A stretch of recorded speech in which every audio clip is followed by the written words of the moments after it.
Hello everyone, I'm Man of Words. A week has passed since the new dungeon Warlord's Ruin came out, and more people are starting to acquire the new dungeon exotic, the buried Bloodline. I'm sure tons of videos will be made soon to showcase this sidearm and build videos, so I wanted to take a stab at a build that has the potential to make this gun really shine. So here it is, the buried Bloodline. It is an exotic void sidearm that takes special ammo, much like Forerunner. The thing is, this isn't your typical sidearm that we normally get. It shoots at 100 RPM, and when I inspect it, you can see already how crazy it looks.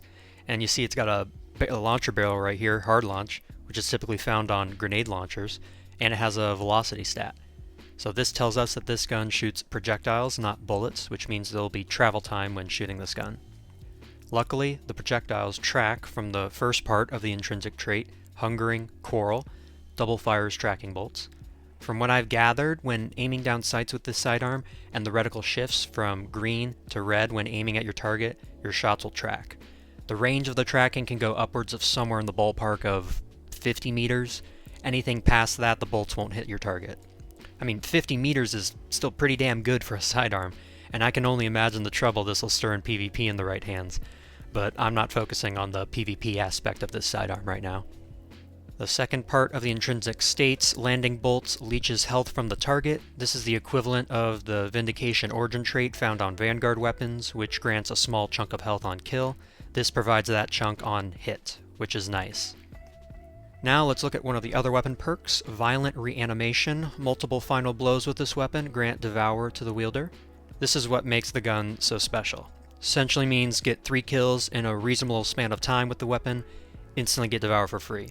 This works on all subclasses besides Void, which is very useful for those wanting to dip into something like Woven Mail and Devour, Redstone Devour.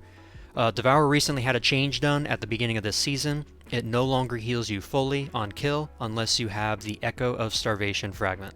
Otherwise, it heals like, I think half of what it originally was. Also, the grenade energy received from kills while Devour is active also got cucked to like half of what it was. That's just something to keep in mind. I can understand why they made this change because of this gun. Just imagining pre-nerf Devour on a Strand Titan is just disgusting.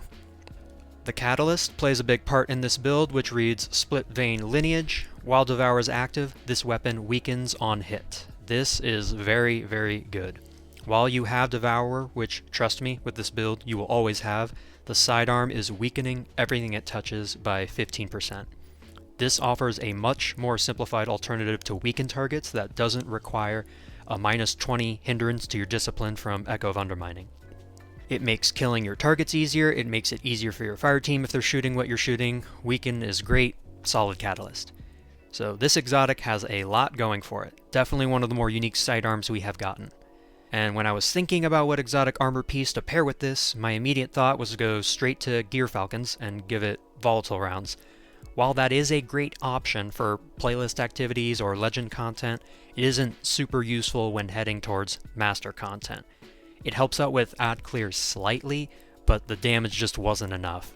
I needed something that could give the sidearm a little more firepower. Enter the Mechaneer's Trick Sleeves. In all of my years I've played this game, I think I've had these on twice ever in a couple of PvP matches, never to use them again until now. These exotic hunter gloves give you 50 airborne effectiveness, 100 handling, and 100 reload speed with sidearms. These are the Phidian aspects for hunters.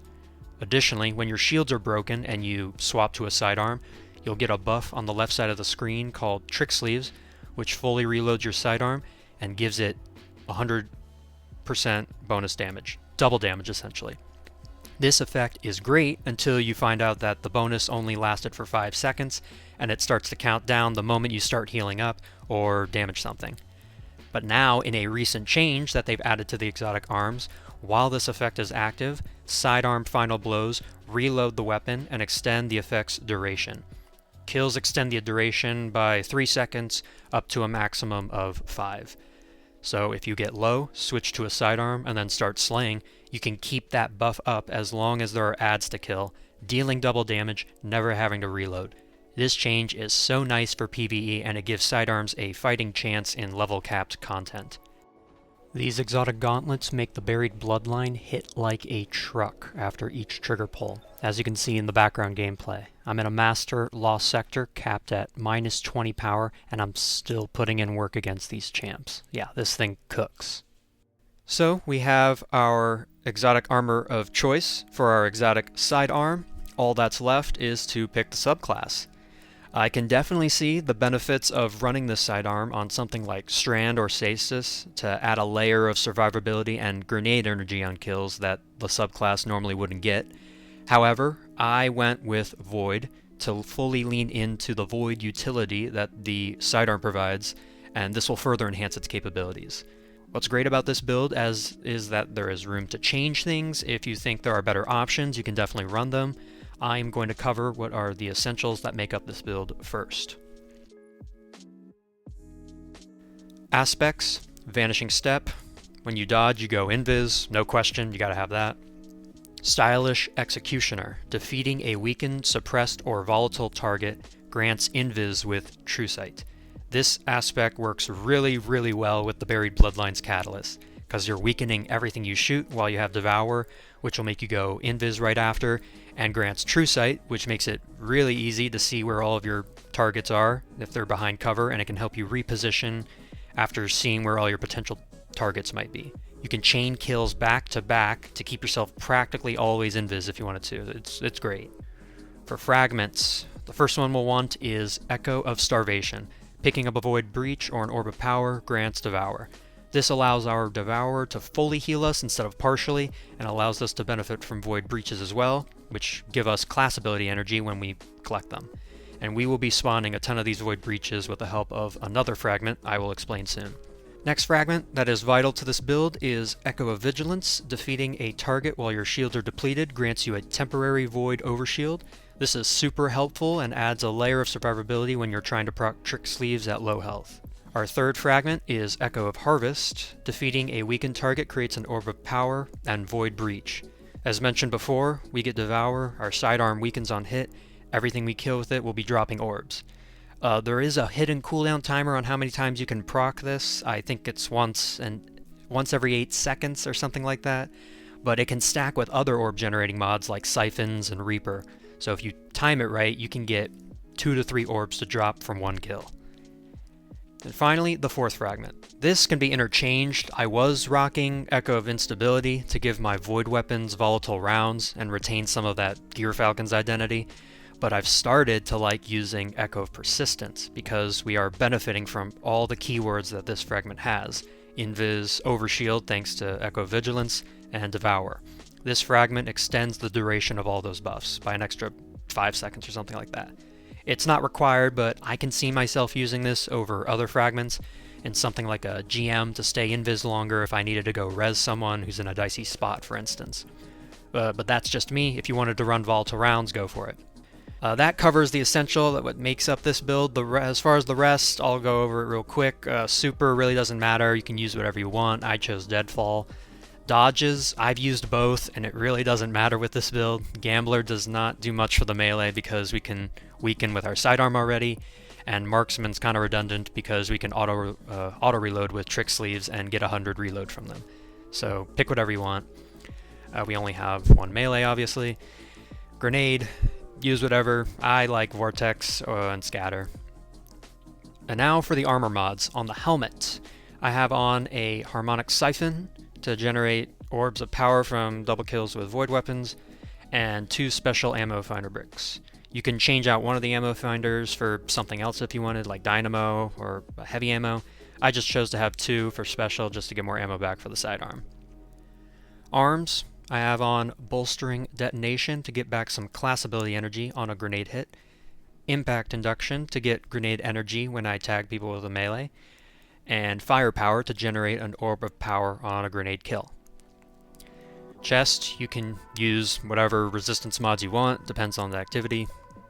Legs, I put on triple Void Surges to add on an additional 22% bonus damage to Void weapons. And yes, they do stack with the double damage from Trick Sleeves. So with the exotic armor perk active, times 3 surge mods, and weaken applied, the Buried Bloodline is doing upwards of 137% bonus damage to enemies.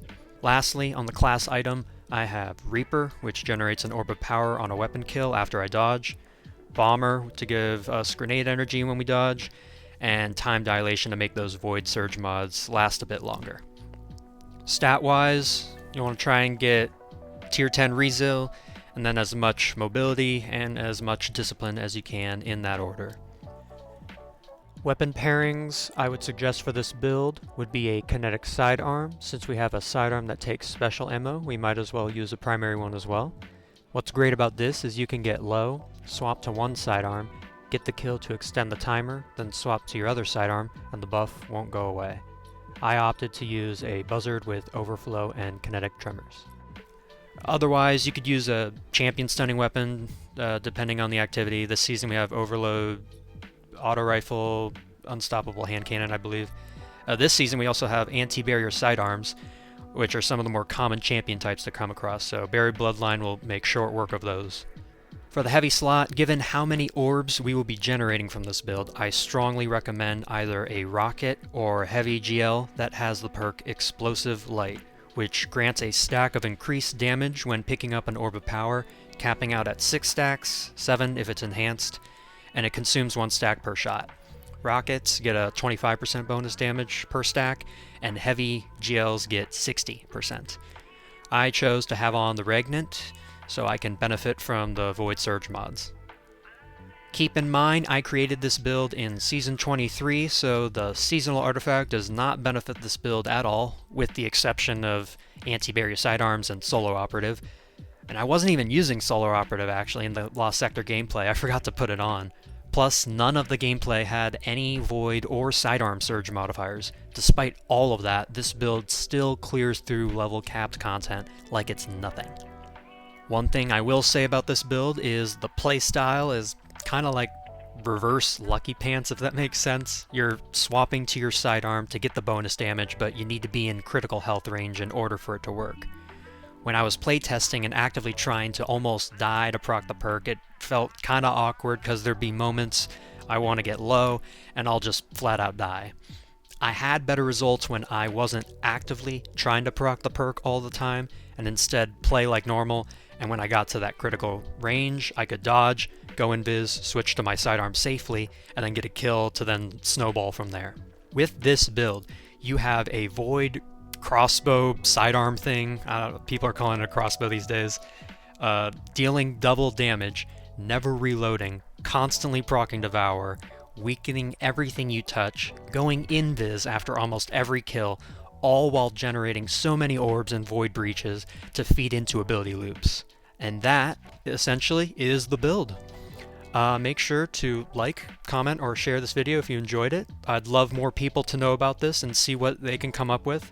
It's a very fun gun to use, especially when you lean into it. Don't immediately vault it when you get it. It's got more use than you think. I'll let the footage play out here. My name's Man of Words. Take care.